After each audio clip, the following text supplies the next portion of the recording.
Happy Tuesday, my friends. Welcome into another episode of the Free Three. I am rocking that Boston green today because we have the Eastern Conference Finals, and I've got a best bet for you guys inside that matchup. A few baseball plays. Let's get into it today. What's up, guys? It's your boy Noble Living back with another DYF Bets video where I'm breaking down my favorite picks and plays of the day as we just try to get to the bag together and make some money. Now, yesterday started to look really good for us here on the channel. Then it went really bad really quickly. Well, the Marlins Brewers over 8. That was a terrible piss wager. I mean, neither of the offenses could get it going. Literally 3-2 in extra innings. I thought maybe extras would have helped us out. Didn't get us done there. We also lost on the money line parlay because the Braves got it done in game 2, but the Astros had a big lead in that game. It was like 6-1. They ended up giving up like 7 runs in the top of the 5th inning. Shout out to Framber Valdez. And guess what? They lose that game to the Angels, so that parlay got blown. Altuve, he got a hit. William Contreras, 5 at-bats for my guy. He had not gone this entire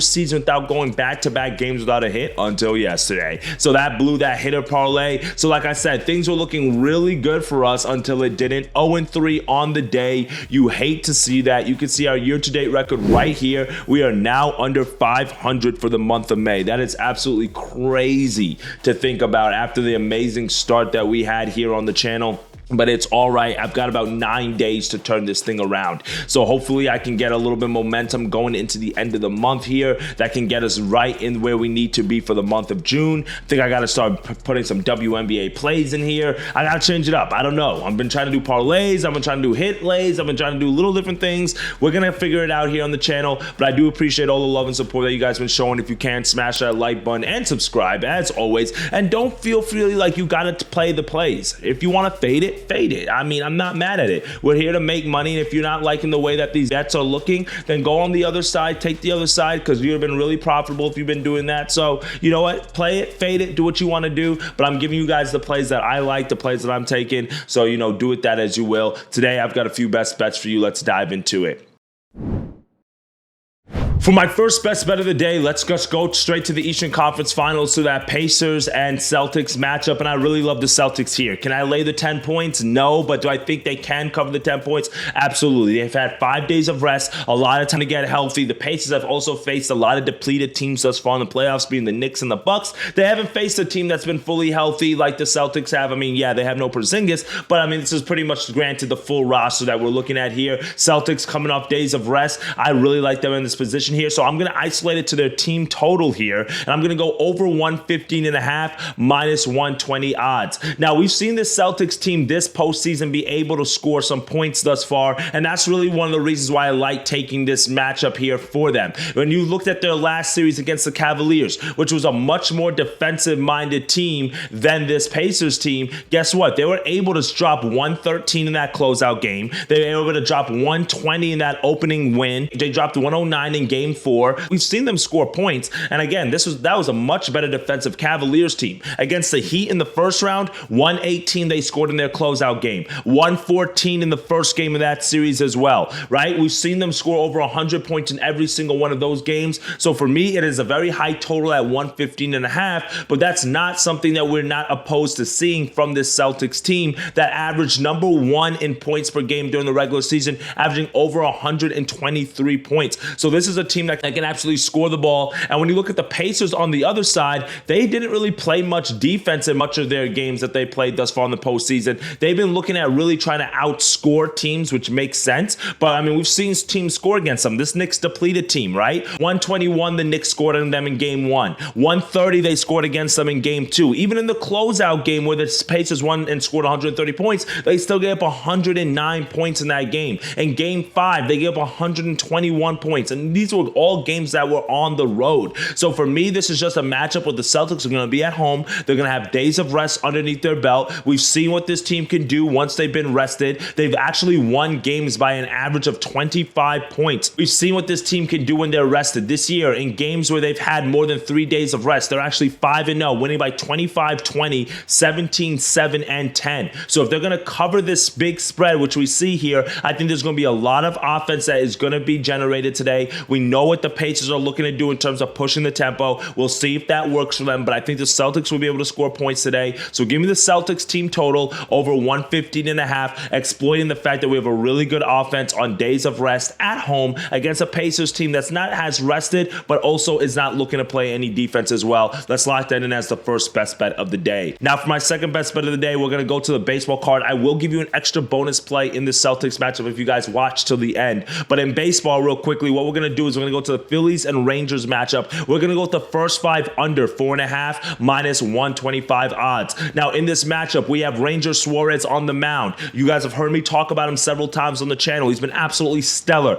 Number 1 right now in the NL Cy Young Award candidate. He's 8-0 on the year at the 1.37 ERA. You can't go against that. Meanwhile, the Texas Rangers are setting John Gray to the mound. He's 2-1 on the year, but he has a very solid ERA, 2.08. That's good for 8th best in the American League. That's what I want to see. He's coming off a very strong performance against the Guardians where he went 6 1/3 innings, 4 hits, no runs given up. His start before that on the road at Coors Field, it's a very hitter-friendly ballpark. He was able to go 6 innings, 8 hits, but only 1 run given up to go with 7 strikeouts. So we've seen him get out of jams. In his last 9 starts to start the regular season, he has not given up more than 2 runs, and he's been able to go more than 5 innings in just about all of those starts. So that's what I'm looking for. 2 strong pitchers on the mound today. Do these offensive have the potential to turn it up? Absolutely. But I'm looking for these pitchers to give us their best stuff, so we're not going to overthink it. Give me the first 5 under 4.5 minus 125 odds.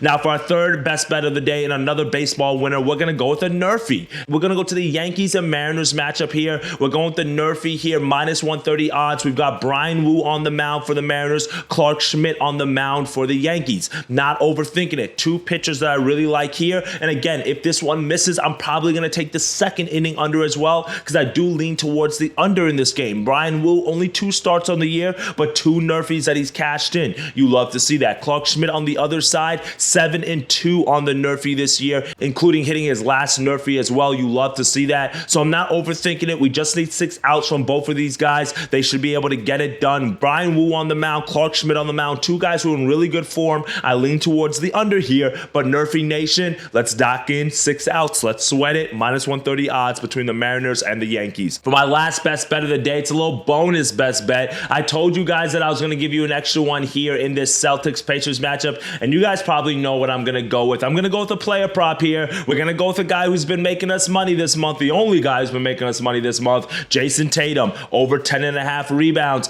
plus 120 odds. Super great value that you're getting on DraftKings here. If your book has it at 9.5, snag that. I know it's going to be juiced, but I would lay the juice. Why? Because Jason Tatum in the postseason is averaging 10.5 rebounds per game. We've seen him get double-digit rebounds in 4 of the 5 games against the Cavaliers and 4 of the 5 games against the Heat. He's gone over this total of 11 rebounds in 6 of the 10 playoff games, and then again going double digits in 8 of the 10 playoff games. Another reason why I love this number, even though it's a little bit high at 11, is because Jason Tatum's going to be the really only big man who's going to be rebounding in this game. We have 2 stretch 5s going against each other in this matchup. Al Horford, who stretches the floor, and then Miles Turner, who also stretches the floor. Neither of those guys are looking to grab rebounds. Obviously, no Porzingis in this matchup as well. So it means that Jason Tatum is going to be the guy who has to clean up on the boards. I really love that. And it's a little bit different than the Cavaliers matchup where Evan Mobley was hovering down there. He's really not going to have any competition on the rebound standpoint because besides maybe Siakam, but he's not a big rebounder either. So for the Pacers team that's going to look up to put a lot of shots, who's going to look out to get out in tempo, the only thing that I'm worried about here is like a 25, 30-point blowout, which we have been seeing, which is going to hurt this line a little bit. But if Tatum stays in the game, if he plays about 35 minutes or so in this matchup, there's no reason why he should not grab 11 rebounds, considering what the Pacers like to do. And we've seen what Josh Hart did against them last series. We saw Hartenstein do against them last series. They're not a rebounding team, especially on the glass, offensive or defensively. I think defensive rebounds are going to come in abundance for Jason Tatum here. So go over 10.5 rebounds. Great value at plus 120 odds here. If you do want to get it at 9.5 and play the juice, I'm not opposed to that either, or lay it as a parlay leg. I'm not opposed to that either. But I do like Tatum here on the rebound, on the glass. Nobody else is going to be able to compete with him because nobody else is going to want to bang on the glass. And I think this is Tatum's time to be able to snag these boards.